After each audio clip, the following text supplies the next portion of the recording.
Other members of Parliament will be coming in. I'd like to ask the members of Parliament that are currently here, they will introduce themselves.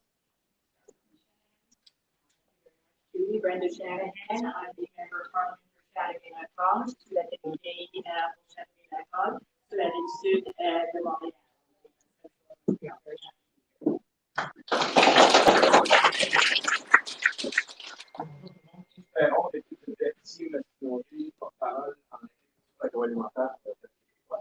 Différent, member of parliament for the Québécois, quartier masculinité, and agri-critics for my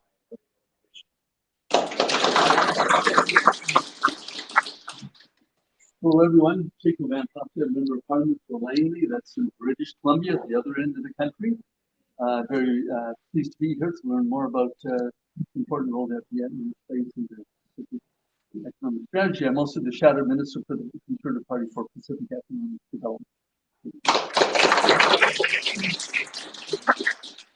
There will be other members, our schedules on the Hill are very busy, and so there will be other members who will be coming by and introduce themselves and will join in the discussion as we move forward. It is my pleasure now to introduce Dan Hong, should I pronounce that correctly, the Executive Director of Việt, that I am an honorary member, which I am sure was an honor to be an honorary member. Việt is an unsanctioned pro-democracy political party in Vietnam. Before becoming a full-time democracy activist, Dan worked as an investment banker with a focus on East Asia. During his trips to Vietnam, he witnessed dynamism, but also the need for democracy to harness the country's full potential. He has testified before the U.S. congressional committees on human rights issues, and written for the Wall Street Journal, The Diplomat, Asia Times Online, and leading Vietnamese language publications. Born in Saigon, he left Vietnam in April 1975 at the age of 3. He holds a BA from the University of California, Davis, and an MBA from the University of Chicago. He currently lives in New York City. Dan, I will invite you to come to the podium and turn this over to you.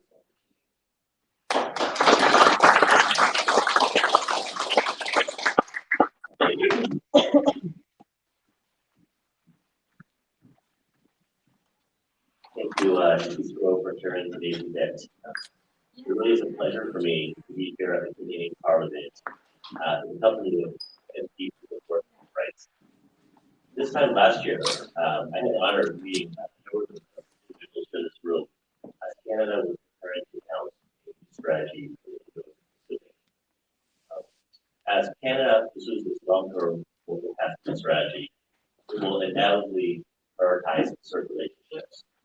Japan, South Korea, Australia, certainly. These are all democracies and economies. But perhaps Vietnam will also be considered a strategic partner as well. So the question for many of us is, how can Canada engage Vietnam while furthering its democratic values? I deeply believe that human rights must be an integral part of the overall strategy to foster a more secure and prosperous Indo-Pacific. And I want to briefly discuss 3 issues or case studies where human rights promotion is critical. The first is climate change. Canada is one of the leaders behind the Just Energy Transition Partnership. Vietnam is a country burdened by rising seas and extreme weather events. But while the Hanoi government welcomes money from donors for energy transition and climate finance, they're increasingly fearful of civil society talking about specific energy challenges and advocating for specific policy changes. Since 2022, leading environmental activists in Vietnam have been rounded up. In several recent cases, environmentalists Thanh, lawyer and environmental activist and NGO activist Minh Hồng were all convicted of financial crimes as a way to silence their environmental advocacy. So in Vietnam today, free speech and the environment really can't be separated. So I would suggest that the Canadian government consider pausing all forms of financial aid to Vietnam until these activists are released. It's critical that the international community support Vietnam's nation civil society. Tackling climate change requires that whole of society efforts to know, and there's no way Vietnam or any other country can address its environmental challenges without first thinking free debate. Second area I want to touch on is security cooperation. I strongly applaud Canada's support for freedom of navigation, especially with regards to the Taiwan Strait and South Sea. And we would welcome the ongoing against policy dialogue in Ottawa and Hanoi, as long as such cooperation is focused on improving the professionalism of the People's Army of Vietnam and its ability to respond to external threats. So, under Vietnam's current law of defense, the People's Army of Vietnam has 4 objectives: protecting the country, serving the party and government, pursuing economic development, fulfilling its international duty. So, objectives 2 and 3 are highly problematic. Clearly, any military committed to protecting the ruling party and government is potentially a threat to the whole people. In addition, a military that's given a role of economy on a good day inefficient, and on all other days powerful corruption. So, as Canada considers capacity building initiatives with the Vietnam's military, it's critical that these efforts help the People's Army of Vietnam become more professional, to focus its missions solely on external defense. That is, protecting the country. So I think you would agree that Canadian taxpayer money should not subsidize any military that exists to protect the ruling party. And finally, the third topic I want to mention is international repression. I don't have to tell you that it's totally unacceptable for any government, whether a friendly government or a so-called partner, to abduct or harm political opponents on foreign soil, including on Canadian soil. Unfortunately, transnational repression is a slippery slope, and if left unchecked, it can get even worse. In recent years, the Vietnamese intelligence services have abducted a critic in Germany, kidnapped at least 2 bloggers seeking asylum in Thailand, and attacked activists in Cambodia, Vietnamese activists in Cambodia. This is state-sponsored terrorism. And what does it stop Hanoi from targeting critics from the large kidnapping in Thailand or even here in Canada? So I hope the international community and MPs here can unite against this repression. No country purporting to respect international law, claiming to be a responsible actor, can get away with targeting political opponents living in other places. There needs to be an independent investigation of all credible instances of transnational repression, and any government official who is implicated must be heavily sanctioned. So looking ahead, there are many pressing human rights challenges. Defending and empowering civil society activists, helping to professionalize the military, and saying no to transnational repression would be a good start for fostering a Vietnam that can tackle environmental challenges, contribute to regional security, and respect international norms. Now, the Vietnamese government might resist some of these measures, and I know that some policymakers warn that if you're too hard on the Vietnamese government, they will then lean for China. But in my view, that worry is overblown. It's in the interest of Vietnam as a people and a country to support a free and open Indo-Pacific. Lately, Beijing has been pitching a so-called community of shared destiny, or community of common destiny. If asked, I'm pretty certain that an overwhelming majority of Vietnamese would say no thank you to a shared destiny PRC on the part of China. So while the Hanoi regime can dismiss public opinion, they can't ignore completely the will of the people. And importantly, the Communist Party of Vietnam has acknowledged that the status quo is untenable, that Vietnam needs a more balanced foreign policy, one that's less overtly tilted to China. But we won't lose Vietnam to China by promoting human rights. Moreover, Vietnam is currently a member of the United Nations Human Rights Council. In its candidacy statement last year to get elected into the council, the Hanoi government declared that, quote, it believes in the universality of human rights, unquote. But with membership comes responsibility, especially as this December 10th marks the 75th anniversary of the Universal Declaration of Human Rights. So I would encourage you to stand with Vietnam's human rights activists and civil society. Promoting a freer Vietnam will help advance Canada's strategic objectives for the Pacific. And I can leave you with one message, one thought. It's that a free and open Indo-Pacific requires free and open societies. So thank you for your support.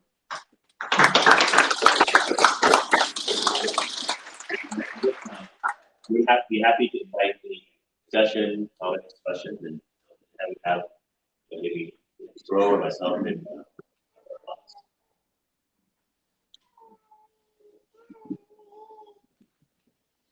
Thank you very much, Ben. And I want to know who's John McKay and and again with the others. I think if you elaborate a little bit more, then the issue of the climate change, all the issue so, Never get the instruction. so I think on climate change, it's an area where the international community, donors, any other the leadership role, helping to get out. So I think we need to draw a line between helping to try to tackle the climate problem and the ability for civil society to now talk about the climate problem. But I think there should be a link between resistance and research. So maybe we could have a public letter by MPs to the government, to run the government, the Canadian government to support the ability of the civil society to talk about climate change without persecution. So it's my understanding that recently Canada has now included the second policy dialogue. So it's unclear, to me at least, reading the media, of course, the extent of Canada's assistance to the youth military. I think one area that should be prioritized is talk about the role of the military. So in the United States, where I live, the military is where it's adherence to the Constitution. The Republican Party or the Democratic Party. But now, the military runs missions to serve the party. So I think if we really want to support the youth military, professional to deal with the challenges of South Supremacy, it really needs to orient its mission to what it's doing.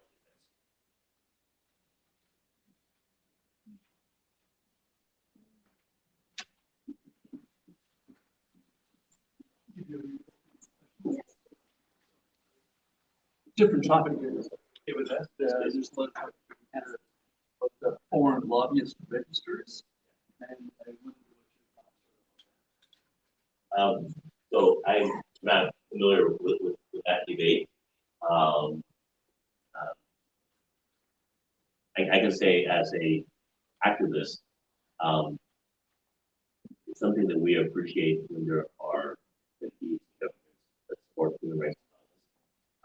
So folks in this group are members of the indigenous communities,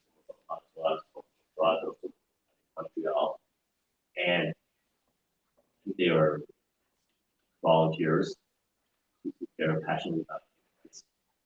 So I don't think there's the particulars of the foreign lobby. I think my understanding is that people who have worked for entities, corporations or companies, that's one area. But as the organization, as activists, I think this is something that we really have to present our concerns and our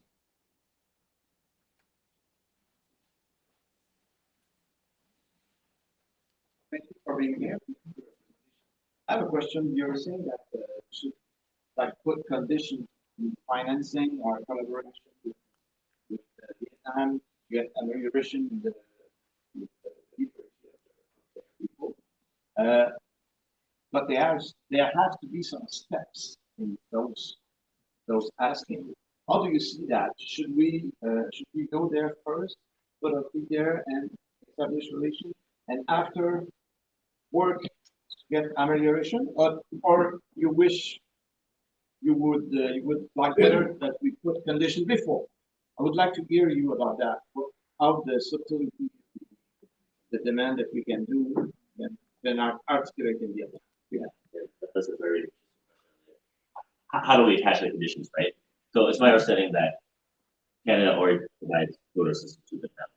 This is the existing thing. This is not a new proposal. I think what is maybe new is the attention to the climate and the just energy transition partnership, where I think the G7 is committed to substantial funds to have order of billions. So I think as with all donors, there should be an attention to effective, helping people, and if you don't have civil society right now as a voice, as a stakeholder, then I have serious concerns where how effective it is. But I think it's worth it right now to raise it with the Vietnamese government that they cannot silence the society, and we should be willing to say that that would call into question the viability of the PPP. I think one actually good sign is that the environmental activists in Vietnam have been all arrested for criminal crimes. No one was arrested for propaganda against the government, which is the traditional charge against bloggers and journalists. No one was arrested for attempting to overthrow the government. They were all arrested for allegedly not paying taxes or receiving funds from outside and not whatever doing the filing itself. And that shows, I think, that the government is sensitive to outside pressure. They want to claim that these people are purely arrested for non-political activities. But I think it's a heavy coincidence with the top leaders of the whole environmental movement all been arrested in the same year for very similar crimes. Thank you very much for the opportunity to visit 16, 17 in the context of global funding for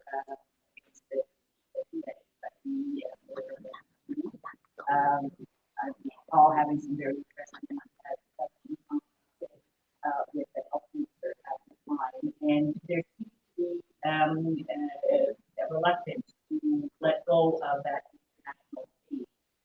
Can you just speak a little bit about has that changed? If there is a great attachment to international fee, how we can do that, and the MPs help leverage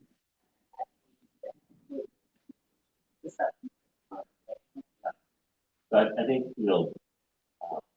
by what you said, it's very clear that the Vietnamese government welcomes the aid. It's a substantial amount of money. But along with the aid, there's the expertise as well. So I think in the long run, the international community doesn't shift up and down. Vietnam is a developing country.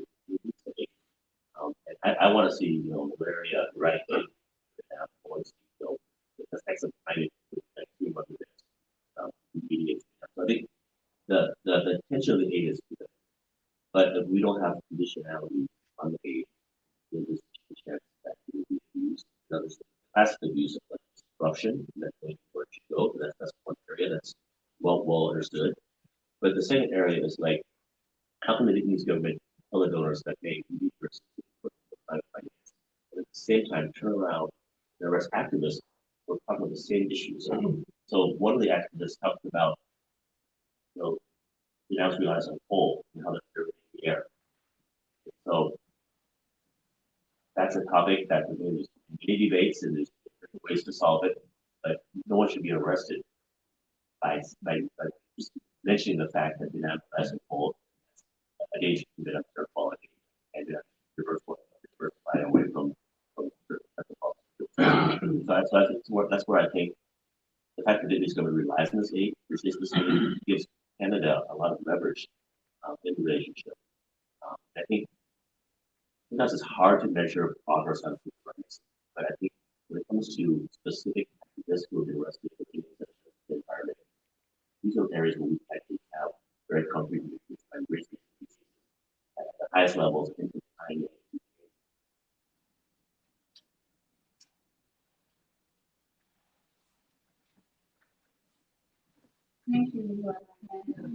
acknowledge we our business. Thus, I'd like to acknowledge and introduce for a moment a friend of the legal consultant and an honorary member of the Đảng. Chris, please come up.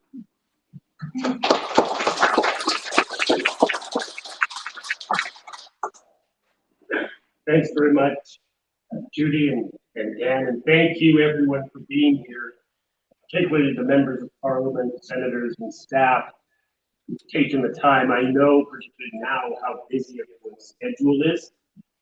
I'll be quick, but I did want to say a couple of words. As legal counsel, we've done a lot of work with the Viet, in particular assisting UNHCR refugees who are being politically persecuted in Vietnam, arriving safely in Canada. And there's been numerous challenges that that's entailed. So I just want to put it on every member of Parliament's radar, because when council and the community look to help these individuals who are UNHCR refugees seek entry into Canada, there are always hiccups, particularly as we've seen when the current government in Vietnam doesn't necessarily want them to get here. They may be in Thailand, and we're en route to getting them here, and there have been challenges. So it's always great when members of Parliament and constituents of yours seek assistance. There have been many that have helped.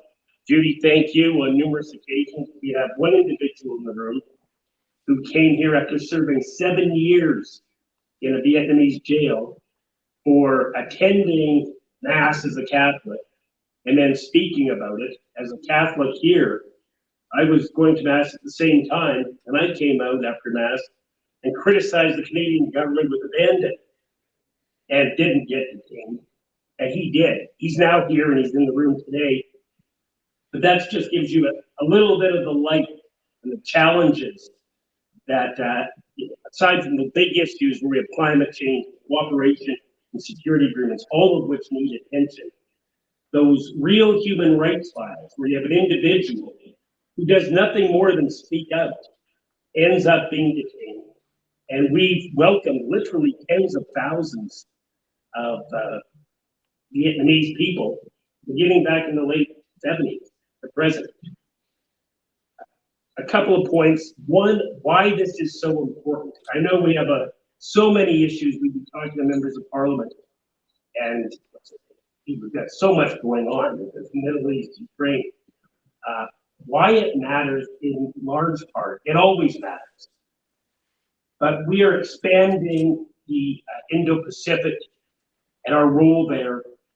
And right, rule of law, liberal democracy, only working community here, and as Canada is part of the international community, it never thrives in isolation. So it's so important. If we want, and our rule of law is, we're still strong because we're a mature democracy, but we can see, for those of us who've been active politically for decades, it's weakening, and we need to always be vigilant. When John Turner was Prime Minister, and in the years since, he always used to say, democracy doesn't happen by accident. It takes daily work in progress. And we have a duty of care as citizens and as a country to other nations to actively always make sure that this, whether it's Canadian democracy or the global community of nations, that it get back very much the rule of law and liberal democratic values prevail. So one request I would ask, when you go back to your respective parties and your caucuses, we've asked for the International Human Rights Subcommittee to do a look into the situation in Vietnam. It's been done before on a couple of occasions with great success. When Canada takes a few moments in parliamentary committee to actually look into the status of human rights and how it's impacted as well Canadians who are here and their rights, new Canadians that have come, but also Canadians that travel overseas. As I was really happy again to raise the issue of transnational human rights abuse when people travel in other countries, your countries, face detention and return to Vietnam. It's a real issue. We saw it with the shooting in BC of the Sikh leader. I have a client, I've worked on the case for 17 years now, Hussein Jalil, Canadian Uyghur detained in China. It's happened, we've had lots of instances of it. So I do think that one ask I would make that there's serious thought and effort be put into having another parliamentary human rights subcommittee, whether it's a day or some hours spent looking into it. It does have an impact, I'm sure Dan and Judy and others would attest to it, in a positive way in Vietnam. The 75th anniversary, Vietnam has taken a role on the Human Rights Council. So now is a time to renew it. I think the last time the committee looked at this, Vietnam and human rights, was 2015, 2016, and I thought my date, but it's been a few years. So with that, I would be happy to answer any questions that you might have that I could help shed some light on. But again, you know, the Viet Cong is doing a phenomenal job. The real ask of us is just that we stand up, lend our voice and support to the hard work that's already being done.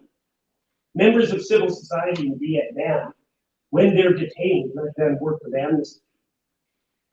That light, when we turn on a light and open a door into an authoritarian state in their activities, good things can happen. But all we have to do is ask the question, raise our voice, lend our support, stand up and speak out. We don't have to necessarily all spend hundreds of hours on it. Particular members of Parliament and citizens in Canada, our voice does have often more clout than we appreciate. So don't be shy to use your voice. That's all I would say. Subject questions. Thank you very much, everyone, for coming.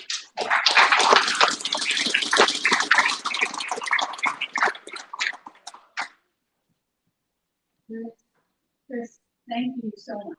I think you really delivered wonderful us.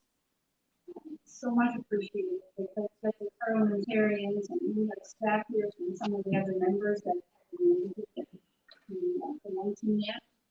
We so appreciate the fact that we all have a voice. And every one of us have a voice. And we can use it. And we can stand up for those that don't have a voice.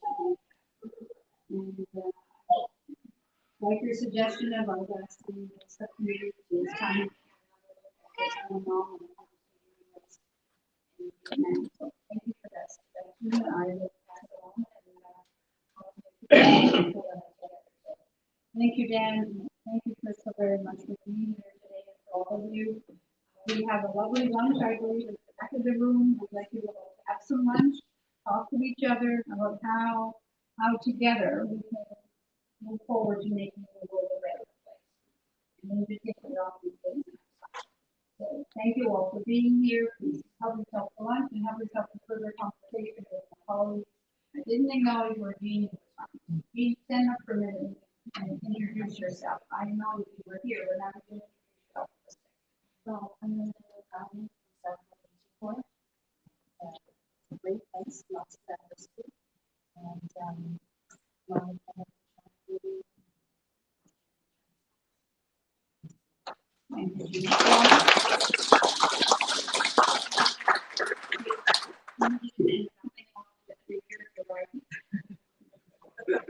I'm here.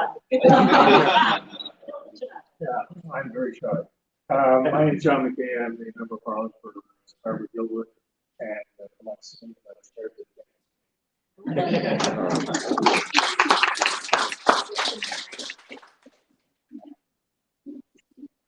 Wilson? Yeah. We're in the debate when I was supposed to get home.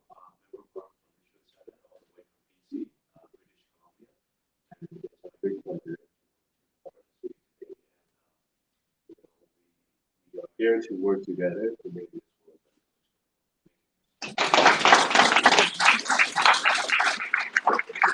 Thank you very much to everybody, and also let everybody get up and take yourselves to lunch and have a good conversation. Some of my colleagues say I'm on house duty, so I've been here most of that.